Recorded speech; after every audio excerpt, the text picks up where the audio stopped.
Hello, hello, and welcome to another episode of the 5 Foot Strong podcast, where strength isn't defined by size, it's shaped by vision, resilience, and the courage to create change in yourself. I'm your host, Jessica Gerlock, and today I'm honored to have a real conversation with an extremely strong woman, Maggie Spicer. After picking up her whole life and moving to France from San Francisco in 2021 without a place to live, a job, not speaking French, she is definitely a much stronger woman than the woman who left all those years ago. Maggie has gone through major emotional loss of her father, endured a very difficult power struggle divorce, lost all of her clients, and had to entirely rebuild her career, her community, and herself. So let's get into it all and let's welcome Maggie Spicer to the 5 Foot Strong podcast. Hello, Maggie. How are you doing today? Hi, I'm well, Jessica. How are you? Thanks so much for coming on to the 5 Foot Strong podcast. So I'm going to ask you the question that I ask all the guests is what does being strong mean to you? Sure. For me, strong really is rooted in resilience and a core sense of self, and knowing that not every day is the same, and that just as the wind blows, if you stay strong within yourself, you're going to be resilient through whatever headwind may blow your way. I love that answer. That's a great answer. So, you're on the 5 Foot Strong podcast. We share stories about resilience. Can you share a little bit of your story about resilience? Sure. So I wouldn't say that every single one of those is 100%, Phoenix from the ashes, but there definitely have been a handful of Phoenix from the ashes moments since moving to Europe and specifically France. So Yeah. I would say for me, it's run the gamut across a variety of Maslow's needs. So one in particular would be the visa process when you move to a new country and you don't speak the language, and it's a country where, A plus B doesn't equal C, or you check the Yeah. box, you do the thing that the form says for you to do, and then the result is a meandering journey that is nonlinear at best.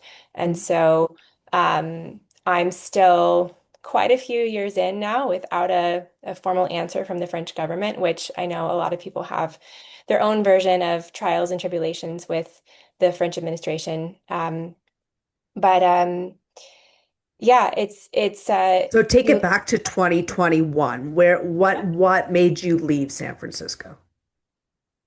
I was in a point in my life where I had made some pretty significant changes in the early parts of 2020, actually before the pandemic. And then when the pandemic hit, that was an additional layer.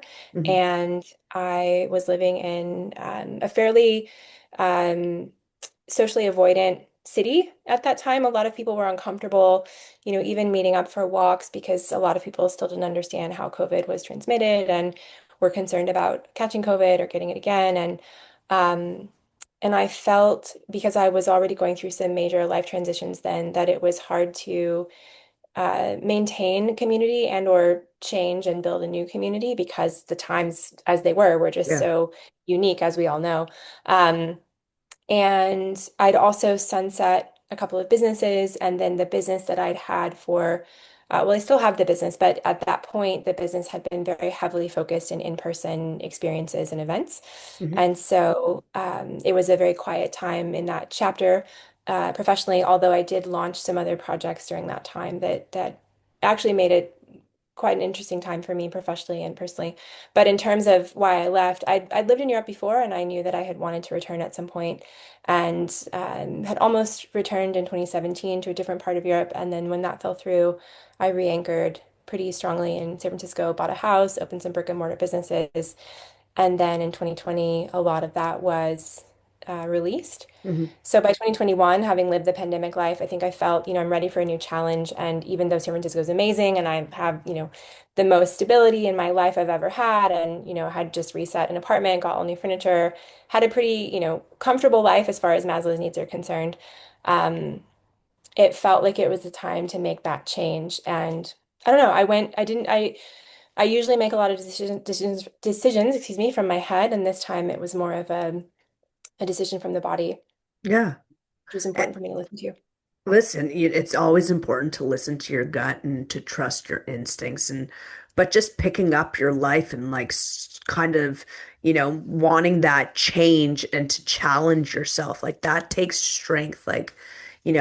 I know I've thought myself to like pick up and leave, and it's like, well, you have to think of so many things, and what really like now looking back that you could look back all these years later, like what have you learned about yourself from this transition in life? Yeah, I've learned so much. I've learned that there's not a lot that I need from a material standpoint to be content and to get through or enjoy an average day. Yeah, So, if you have to live suitcase life for a while, it's sort of like find your favorite mug, something that makes you feel at home. Or if you're a tea person, have a nice selection of tea with you and have your favorite clothes or, whatever it is that reminds you of who you are at your core. As yeah, long as you have a few of those things around you, you're pretty capable of living almost anywhere with a suitcase or two for an extended period of time. So that's one thing. yeah. I've never been a big packer in general when it comes to travel. I don't usually check my suitcase, but Okay, that was a very eye-opening, realization of like, okay, yeah. well, You don't if need a this, lot. you don't need a lot. And in terms of resilience, I've definitely had to learn in the French administration system to be patient, to not take at face value what I'm told, Yeah. to in some ways challenge what's shared with me. Like, don't believe it as fact. And I feel like in the States, although I've never been through the immigration process there myself, I have been through other administrative processes. And, um, in the States, I would say in general, things sort of work according to the form or according to Hmm. what you're told. You can generally, you go to the DMV to get a driver's license, you take the test, you get the license, it's done. Hmm. And in France, that's not the case. So something I've learned is to, I mean, this is an obvious thing, but to adopt more of the culture of where you're living. So, Hmm. I think when I first moved to Paris, I was more trying to fit my San Francisco lifestyle into France. And Hmm. now I have learned that if you just, you know, I don't want to say act French, but if you embrace a lot Adapt of to the the French, culture. right, the norms and the ways of being and kind of the laissez-faire or the sense of, um, just take things as they come, don't overthink things, um, go with the flow. Yeah. Things actually run a lot more smoothly in your life if you detach from what has worked from you in the past in other cultures. I will add a counterpoint to that, which is I also have had a chapter in Germany since being in Europe. And in the German culture, it is a lot more akin to the US culture where, It you is have a what it form says. or someone Yeah. says this is what's going to happen, and generally it happens. It might get delayed by a week or two or three, but it generally happens. So I think the administrative process is very unique to France in that it is this sort of, almost like Alice in Wonderland, where she drops down the hole and you kind of don't know where you're going to get ejected and what the experience is going to be. But Yeah. uh, that sense of resilience and that sense of tenacity to keep digging and to keep researching and to, again, like I said, not take what's told to you at face value. That's a big piece I've learned for being successful, for example, in France, because if your ultimate goal is to stay or to have a second passport or to, fill in the blank, whatever the Maslow's need Yeah. is, you just have to keep like navigating and staying Hmm. curious and staying humble and patient. But I would add that it's helpful to have a little bit of edge in the same way that you would when you go to New York, or I mean, for a New Yorker, I don't Yeah. necessarily think there's it's not like a New Yorker puts on their New York cap, but I all the years I was going to New I York for love work. NY t-shirts. Yeah. But it's like you have to put on the New York cap in the same way. It's like if you can have a little edge, it's like I remember one of the Yeah. things I first learned my first year in France was, coming from the States where I think people are a little bit more polite on the sidewalk, things like that, where you would say, excuse me, if there's a group of people and you want to walk through. In France, it's more you just push through. And Yeah. if you bump into someone, which is highly likely because the French don't move out of the way, you Yeah. just look casually over your Be shoulder like, and say, okay, oh, thank you. you just say, Merci. oh, and then like keep walking. There's no excusez-moi. Like that's not Yeah. a thing. No, no, not like a New Yorker. You start a brawl if you do Right. that. So But in some ways, I think that's a good metaphor for life here. but you know what? What you're talking to me is you've had to stand up for yourself a lot. So many times. And that's resilience on itself. It's like finding that inner strength to just say, like, nobody else is here for you. You got to kind of represent yourself and stand up for your needs and what you're looking for in life, right? Definitely. I mean, I can't tell you how many times I went to the carte vitale office, which is the equivalent of the French Social Security, or sorry, excuse me, the French healthcare system, Hmm. and just I think if your file either gets lost or if it doesn't happen in the time frame that you're told, you basically have to exactly what you said, fend for yourself. No one is Mhm. looking out for you to say, "Oh, like Madame Spicer, her Yeah. dossier is incomplete or her dossier got lost," or you really have to show up in person. You have to fight really hard to get a rendezvous, and rendezvous means appointment. Hmm. And you often have to keep going and pushing. And I don't know how to describe it, but it's this really counterintuitive way to how life is done, certainly in San Francisco, but also in other parts of the States, where you just have to keep sort of gently but fervently um, fighting and sort of what's the word? Blanking. This is what happens when you speak three languages. That's impressive Efforting on for its yourself, own. or yeah. You have to advocate for yourself. There we go. That's the word, Yeah, advocate. there you go. But you know what? To me, I think that's a metaphor for life. Is like there is nobody that's looking out for you. You gotta kind of just stand up for yourself and believe in yourself enough to conquer whatever you want to conquer in life, right? Definitely. And I think I have learned that more acutely than ever since living in Europe. Because in some ways, when you move to another country, whether it's, Europe, Mexico, Japan, wherever, you're essentially starting your career over. Hmm. Because unless you're a celebrity or an influencer or, well known in your domain, Yeah, no one really knows you or cares about your background. You're just right. this person in a body with a name. Yeah, So I have had some really funny moments. I'm a big food person in love general. it. It's been a lifelong passion. I've also had professional chapters as well. Who And doesn't like food? right? Good food, good food. Yes, yes, yes. And and this summer I launched a project. I'm an entrepreneur and I really Amazing. like to have like tactile projects. And I Yeah. now live in a smaller town in Southwest France called Biarritz. Hmm. And it's my first time living in a relatively small village, and I've learned, okay, I really need to have a hands-on project to stay invested and give to the community. And so I launched some culinary like gastronomy walking tours over summer, in Amazing. part because I already love like telling the story of so many of these small Yeah. food producers. I had this moment. I was meeting with the local tourism office recently and speaking in French, which I'm not fluent, but I now can hold my own in meetings and Amazing. which is And huge. 5 years ago, you didn't speak at all French. 4 year, yeah, and when I moved Or, October yeah, 2020, 21, yeah, I didn't, other than culinary terms because of nothing. just Yeah. cooking as a kid. Yeah, I didn't speak any French. Wow, that's impressive. So you're It's living been in a great. country and you're being able to fend for yourself and, stand up for yourself and you don't speak the language and you don't have that community. Are you building a community there?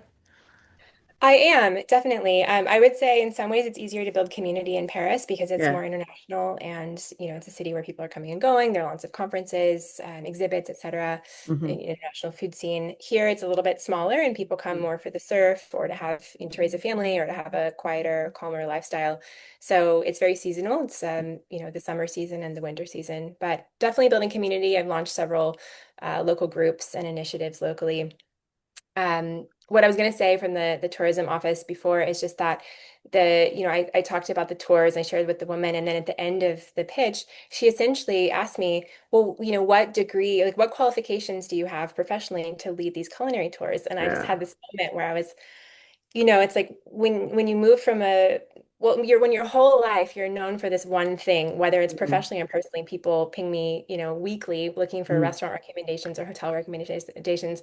And then to have this woman say, well, what qualifies you to lead Right. gastronomy? And it's those moments where It's humbling.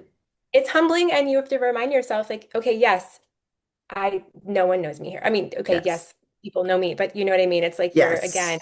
beginner's mindset, starting from scratch, humility, calm, like just answering the question with a smile and Yeah.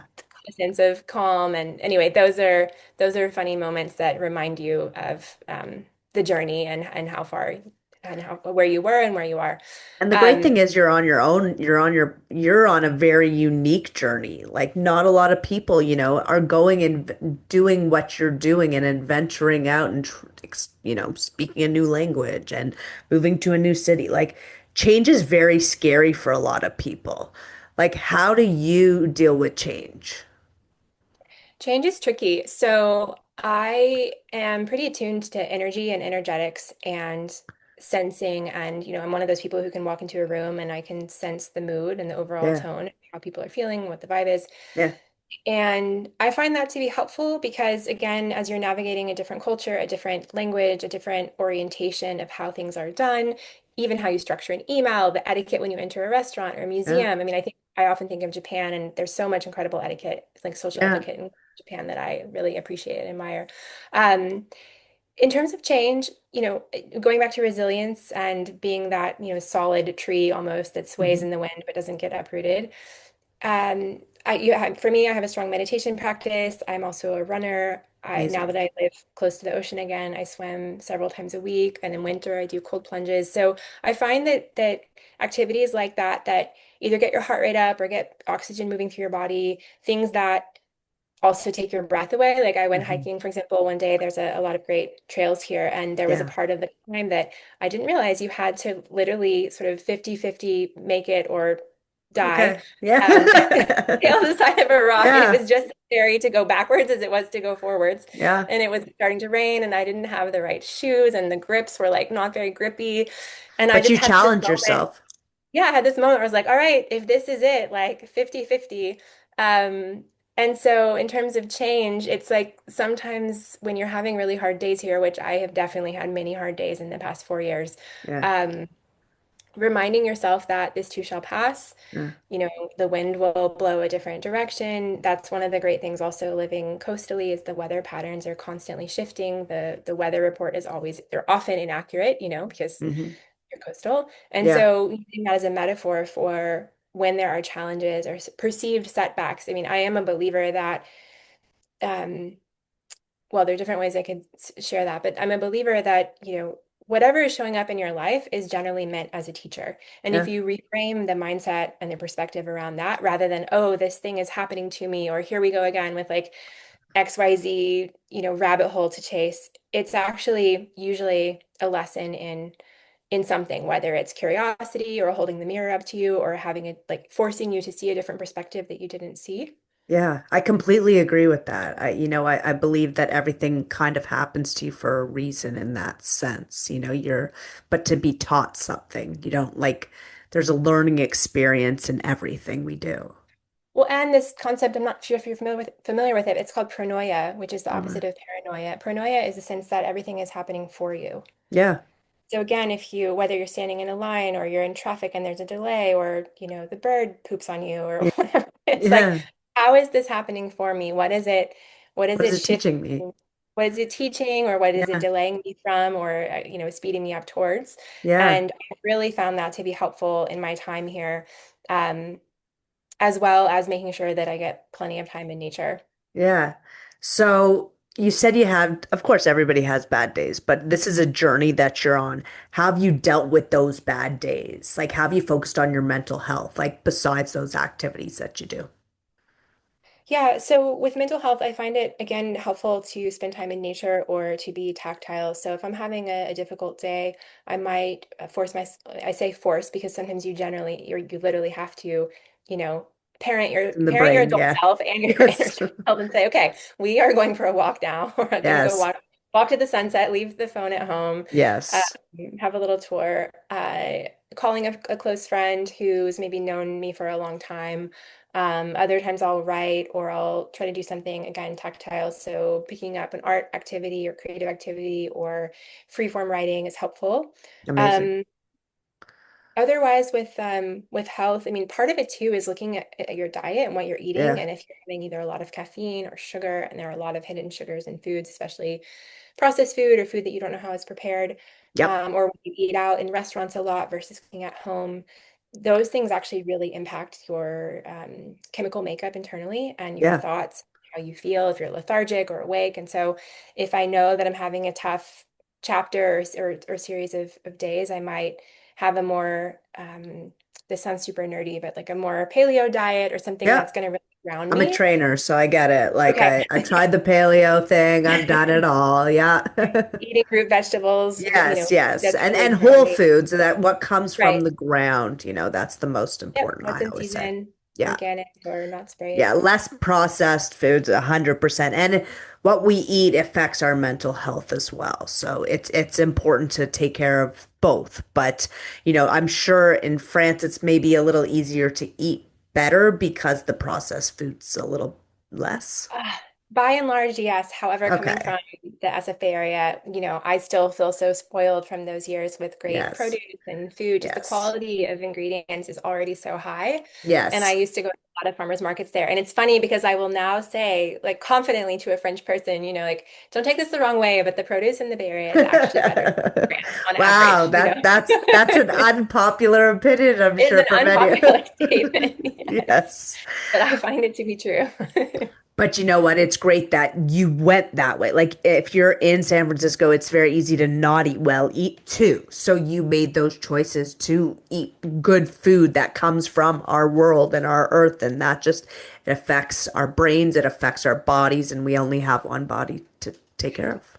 Yeah, and to your point, even on the mental health side and choosing what you eat, if you're having a really tough day, and like I was referencing earlier with having a mug in your suitcase or something that Yeah, really helps you feel at home, one of the things for me that always grounds me and helps me feel nourished, regardless of the season, is really, really soft scrambled eggs. And yeah, just you can have eggs any time of day, and yep. if you just make them again Had soft, them yesterday. Had them yeah, yesterday. they're just so nurturing in this Yes, very and they're unusual way. nutritious and Exactly. they have the good fats and the good protein as well. So it's really important to, just take care of yourself and take care of yourself, mind, body, soul. That's the whole thing.